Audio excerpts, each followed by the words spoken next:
Hello. I realize I always start all these shows with hello again and welcome to fill in the blank media war stories. I should try something different. So, hello yet again. Best I could come up with. Welcome to Media War Stories, behind the scenes tales from the front lines of the media. I'm your host, Tom Curley. And in honor of my sister podcast, Get Off My Lawn, I've decided that I'm going to wear the hat for the whole show. Even though my wife hates it. She hates the hat, but I love the hat. Anyway, we've been off the air for a couple of weeks because we were under the weather, but we all seem to be back. And more importantly, this guy is back, star of stage, screen, and Uxbridge, Massachusetts, Mr. Gary Armstrong. Gary, how you how you doing today? The Prince of Uxbridge, huh? Yeah, the prince. Hey, two things. First of all, God, I forgot the second one, and I just had it in my head 20 seconds ago. I like your FDR look. I'm referring to the hat Ah, yes, and the glasses. yes. You have a certain image to uphold there, An image to uphold. Well, and this is the look. This is the look that I developed. Hang on, I'm going to move your camera here. Let's do this live on the air. What the what's hell? going on there? Yeah, this was the look I came up with when and I'm not even sure when I decided to do Get Off My Lawn, and I needed an outfit. I had just come back from a vacation, and I bought this, and I never wear hats, but I like this hat, and so I said, all right, Get Off My Lawn's about basically a curmudgeon who sits out on his back lawn and pontificates Yeah, about whatever, and then for some reason I thought, gee, what would go with this? A vest. So this is yeah. this is It, my it has, official and look. I mean this sincerely, that the hat has character. I'm not extending the compliment to the hat to you right now, but your hat has character. I think it'd be So funny if this we made week, the hat a character. Go ahead. kudo to you. I thought, as we were discussing briefly before going on air, why don't we not go down the rabbit hole off the top of the show this week and talk about something other than politics? And I had, as I mentioned, I think in an email to you, and I think my mind was still working. I had a sudden. I remember. We have the Bio channel up here. It's one of those local stations, and they run old bios. And one of the bios we were watching the other day was about Howdy Doody. Say, kids, what time is it? Okay, gang, let's go. It's howdy doody time. It's howdy doody time. And Buffalo Bob and the whole cast there. And it wasn't until towards the end of the show where Buffalo Bob was talking about the time he had to take off about a year because of illness, and NBC decided to shoot the show from his basement. Then he went on talking about dealing with that. And it just struck me, why is this so familiar? Above and beyond having watched it as a kid, bing, I actually sat in the peanut gallery for one show. I was 7 or 8 years old. And this one is difficult to really ping to in terms of accuracy in history, but I know I was 7 or 8 years old, and I think it was like 48 or 49. And what we did, we were living in Jamaica, Queens at the time, and both my folks were working that day, so they made a deal because in those days, as you remember, you could ride the subway as a kid with no fear at all. So they had me take the subway, plural, and one of my relatives who lived in Manhattan, I don't remember who it was, they were my guide to the studio, and I sat in the middle of the peanut gallery, and it was like being in Never Never Land. I think I sat there with my mouth open for most of the time. The cameras never came near me. I was in the wide shot, and I kept thinking, "Well, if they come to me with the camera, what am I going to say?" Well, that was never a problem.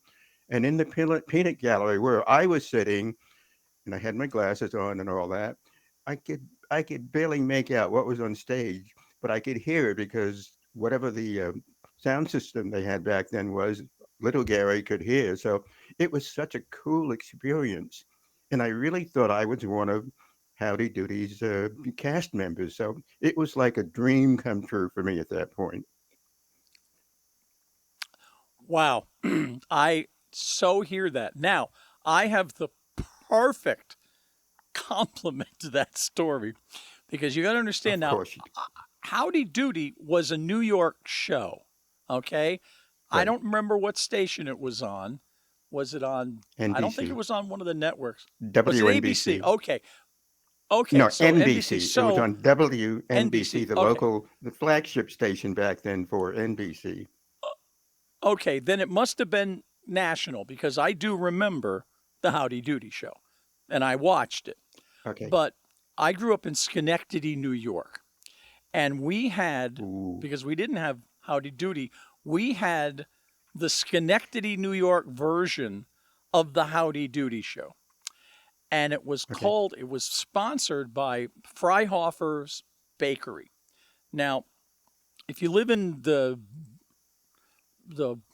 upper East Coast, you've probably experienced Freihofer's cookies and donuts. But back then, the main bakery, Freihofer's, was in Schenectady, New York. It was 1 block away from my elementary school. And every Okay. day at 3 o'clock, when school would get out, you would walk out, and the air, the atmosphere would be infused with the smell of fresh baked bread. It Uh, was gorgeous. You just walked out and you went, and you just right. swam in it. It was just so nice.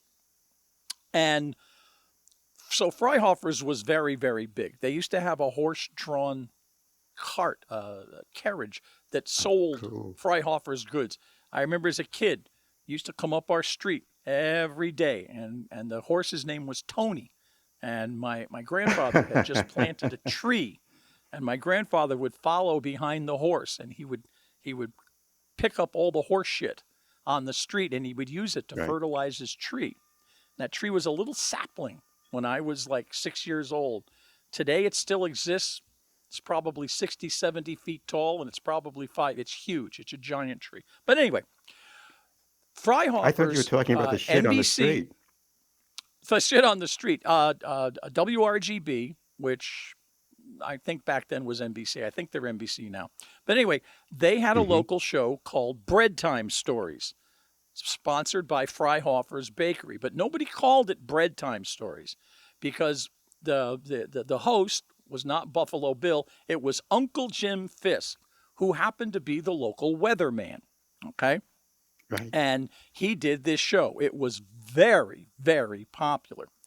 But his main co-host was a puppet called Freddie Freihofer. Okay. Right. And the way the show was, and we didn't know this because, we saw Howdy Doody later, but when we were young, this was the show we watched every day. Freddie, we're ready, we're waiting for you. Freddie, we love everything that you do. And the way the show Right. worked, there was a Right. peanut gallery, okay? And Yes. each week you had the birthday boys and girls, okay? And the birthday boys and girls could invite one friend. Now, the birthday boys and girls all Right. sat in the front row, and they all got a birthday cake, which, of course, was a Freihofer's birthday cake. Right. All right. And they played cartoons and they did stuff with Freddie Freihofer.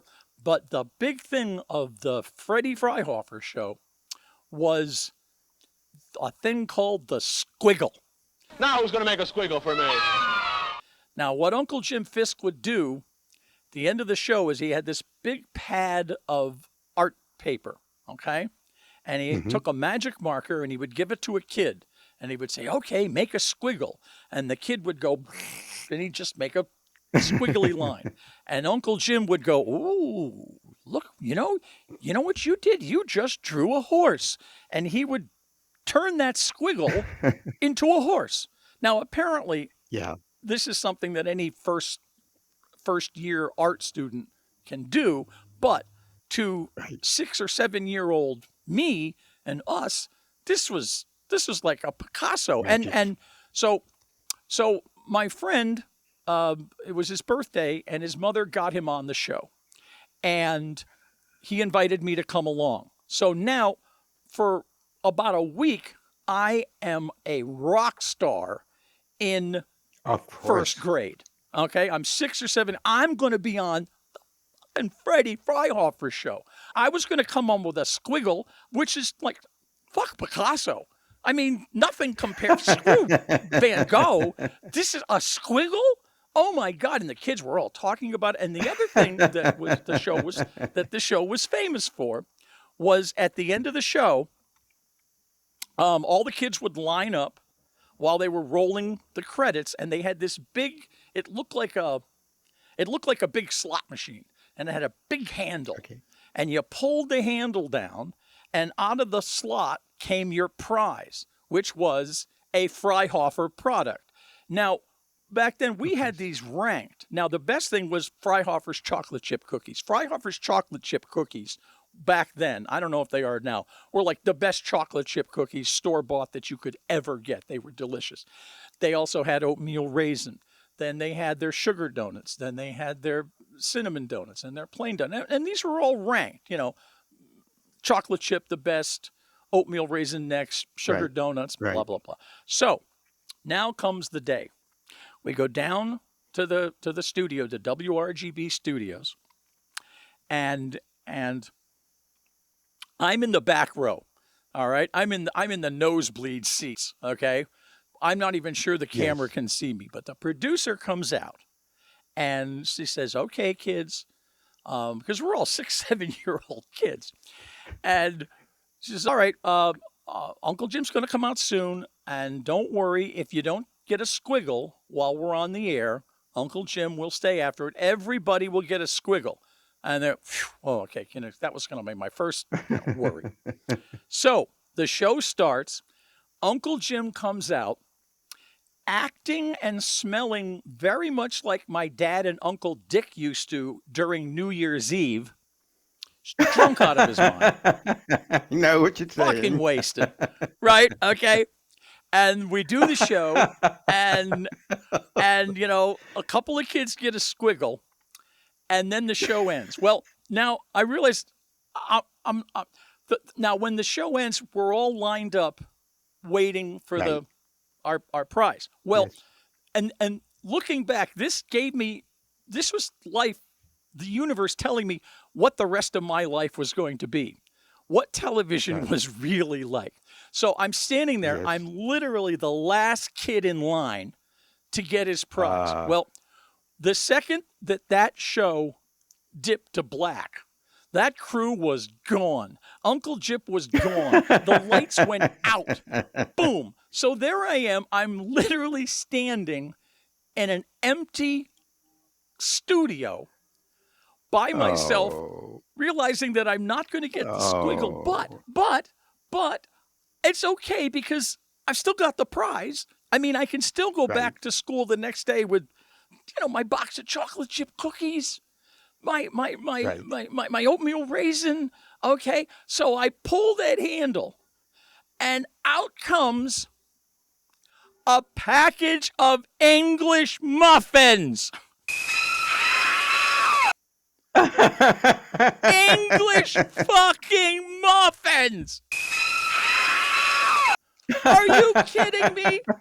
I'm 6 fucking years old. Now I gotta go back to school with no squiggle and a fucking package of English muffins.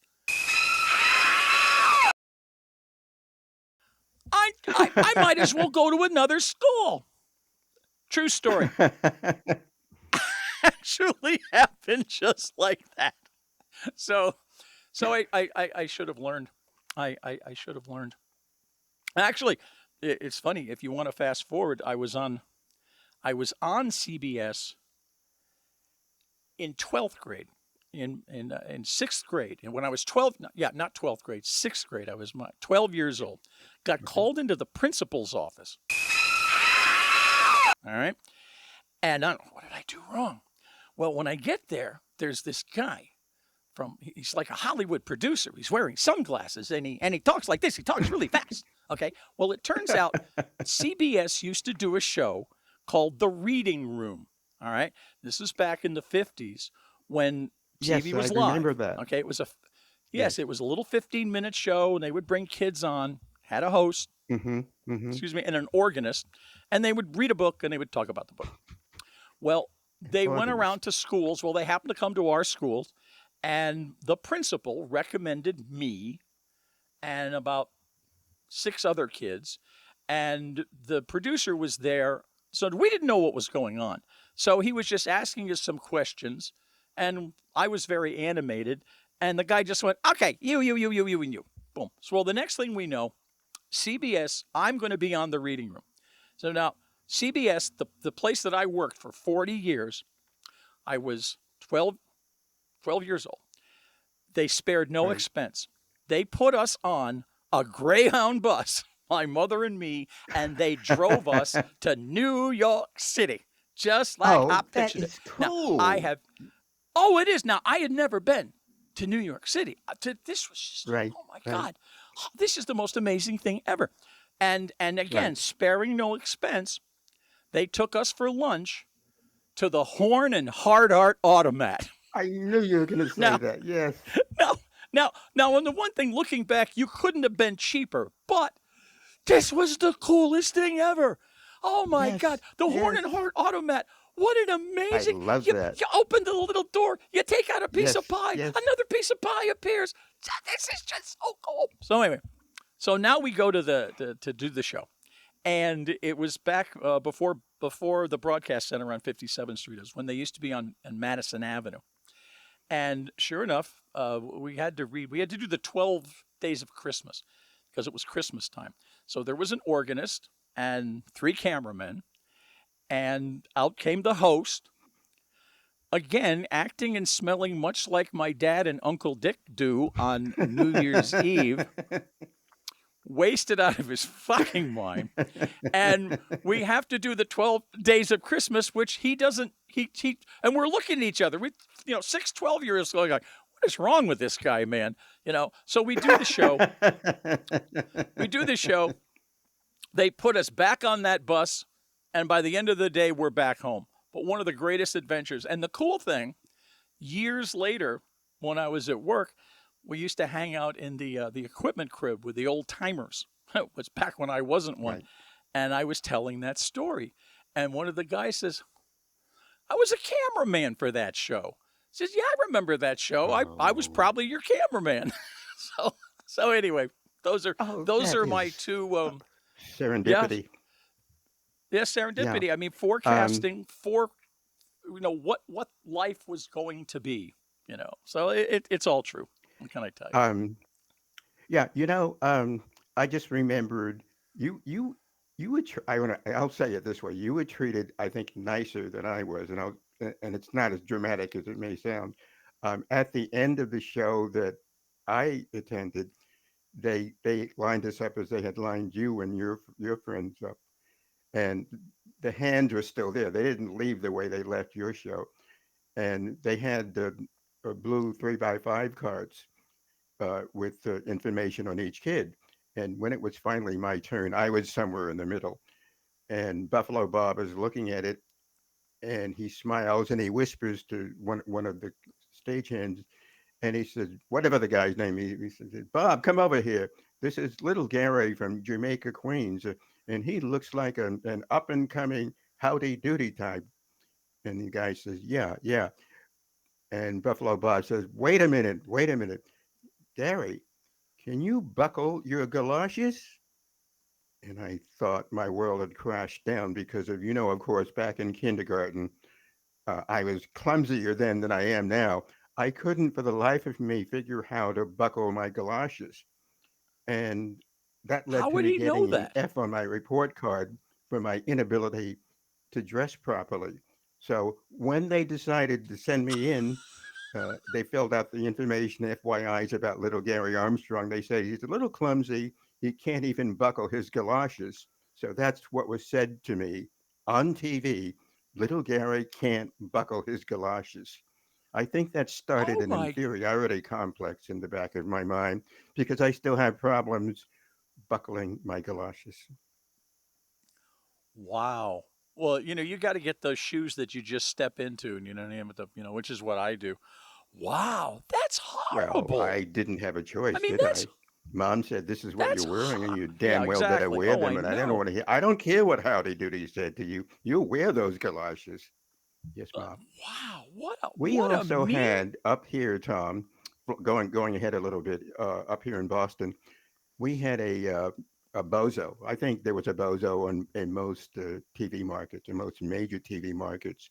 Well, the bozo up here was, he did the show nicely, and he had an audience full of kids, and I just enjoyed him. They shot the show in the same building that the TV news department was located, and so I got to know this bozo. He was a really nice guy. His name is Frank Avruch, Avruch, Frank Avruch. And off air, uh, when he was wearing his regular outfit, he was a very natty gentleman. But he used to talk to me about people who knew him, not as Bozo, but as Frank. He said they were always surprised that he could morph from being who he was into Bozo. And he said what he used to tell them is, well, the whole world is a circus, so what's the difference if I'm in a clown costume? And what was really cool for me was Frank also, besides doing Bozo, he did a weekly Saturday night movie program called The Great Entertainment, and all they did was he hosted a. They had the MGM movie library, so they ran all of the great MGM movies. So he invited me just to sit, not in the audience because there's no audience. He just invited me to sit on the edge of the set. And I thought that was so cool. And he would mention my name sometimes when he was going into the break. He would say, here on the set, watching To Have and Have Not, or whatever, is that movie reporter. And I said, no, no, no, no. I'm just a news, Garry Armstrong. So people used to say, you know Frank? And do you know Bozo? Are you part of Bozo's gang? Do you do Bozo? And I said, have you been watching some of my stories? And they said, well, that's why we were asking. But there was Bozo, and there was also Major Mudd, who was, I think, a local Bozo type. Um, so it was kind of interesting to see how these people performed as an adult. I mean, you had your childhood memories, and now you see them as adults, and you see their alter ego. And it's a curious thing about how the memories jive back and forth. And now we Wow. have our own Well, bozos that we usually talk about. yes, I long for the days when Bozo the Clown was just, on local television and not running for Yes. president of the United States. And I hope that someday we That can was an easy we can go segue. back to those. An easy segment. Also, one quick trivia, which I'm sure everybody knows. I'm sure you do. One of the main characters of Howdy Doody was Howdy. Clarabell the Hmm. Clown. Clarabell the Clown, Right, and who never talked. And do you know right. who was Clarabell the Clown? The actor who played Clarabell the Clown? I I'm embarrassed because I just saw this a couple of days ago and I know I don't remember. I Bob don't. Keeshan, Captain Kangaroo. Oh, right, right, right. He mentioned that. Yeah. He went on That to is such become a Captain cool, Clare. yeah. Yes, yes, and I will get the quote wrong, but he only spoke on the last episode, and he was the last person, and I think he said something along the lines of "Good night, kids," or "Good night, Uh, kiddies," something like that. Well, Clarabell, kids, tell me, are you ready for the big surprise? You are. All right, Clarabell, tell me now. What is the surprise? Please, quick, what is it? What? You mean you can talk? Oh, wait, golly, I don't believe it. You can talk. Well, Clarabell, this is your last chance. Now, Clarabell, if you can talk, prove it. Let's hear you say something.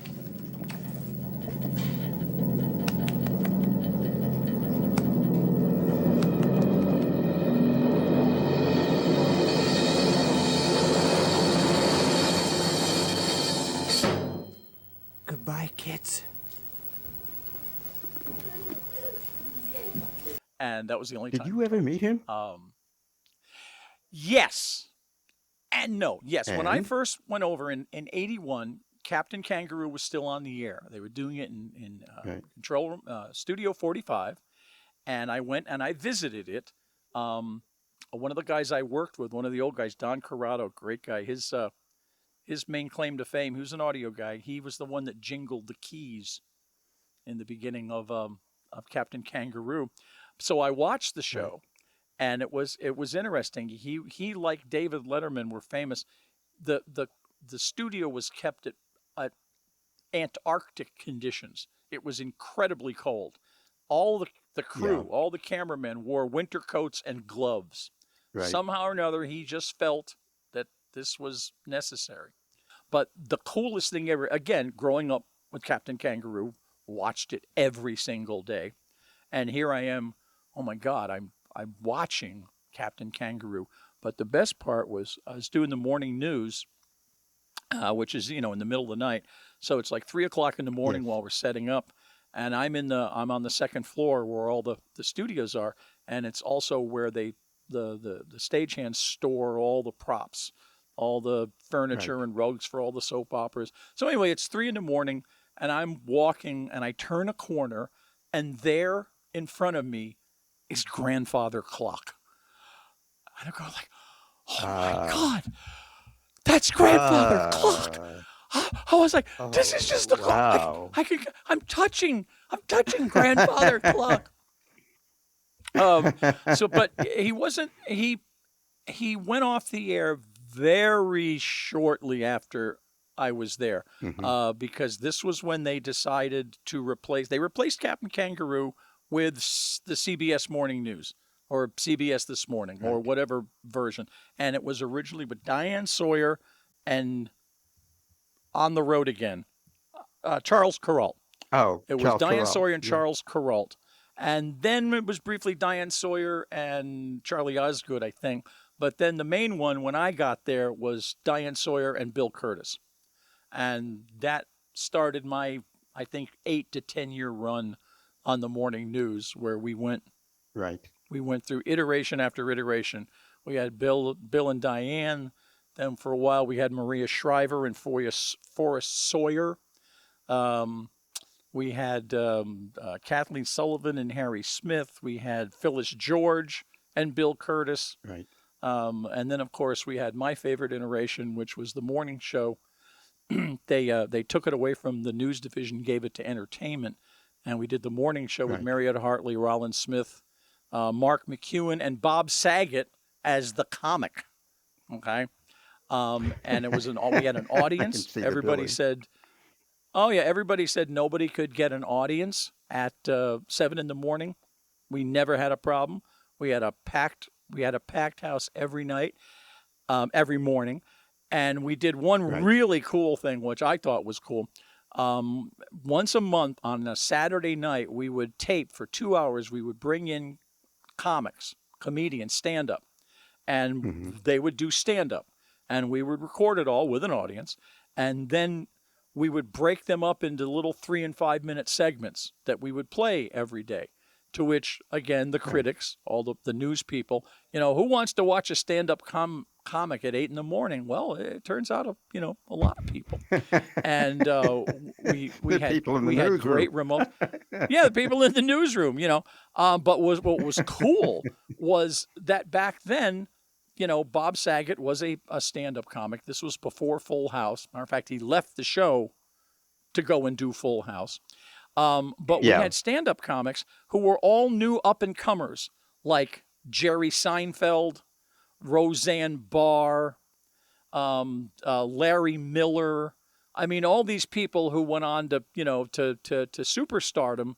They were just, happy to be on the show. And Yeah.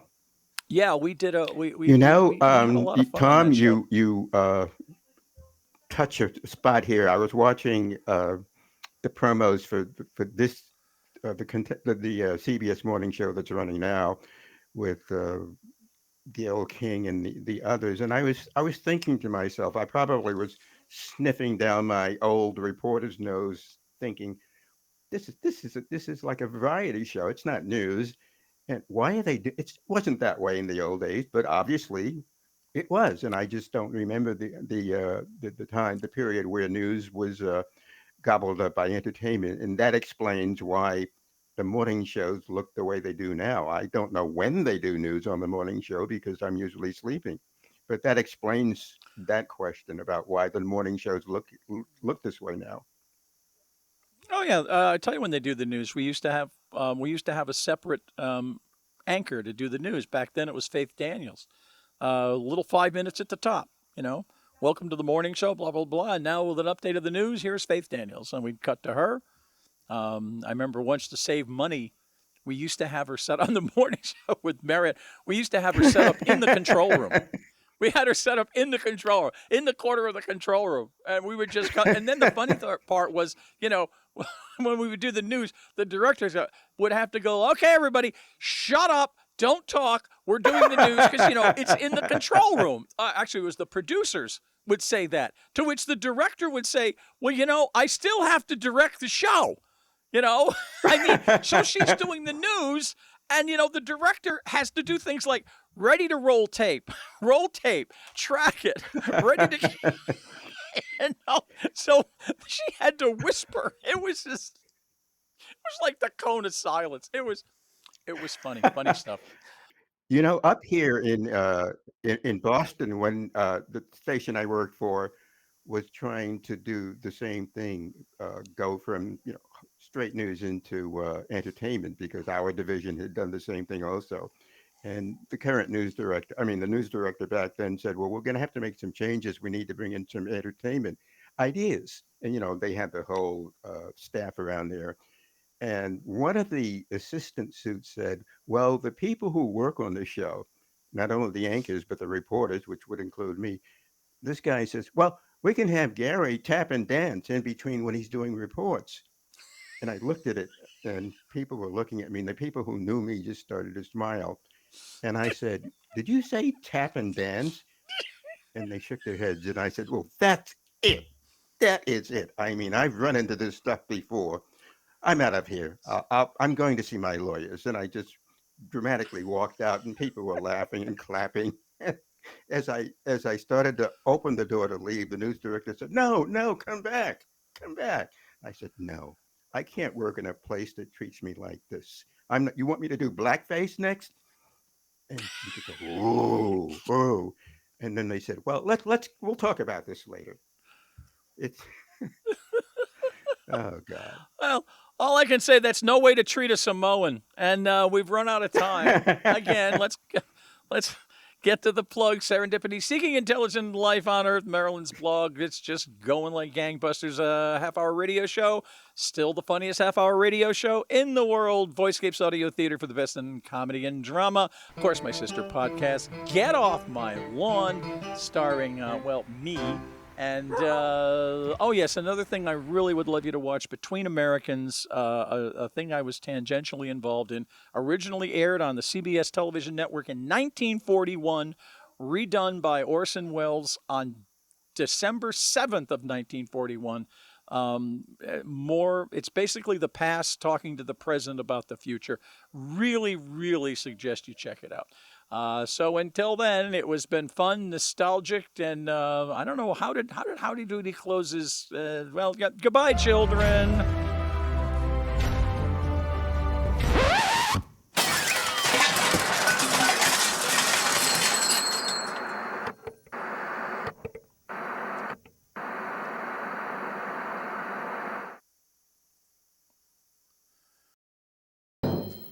Goodbye, kids.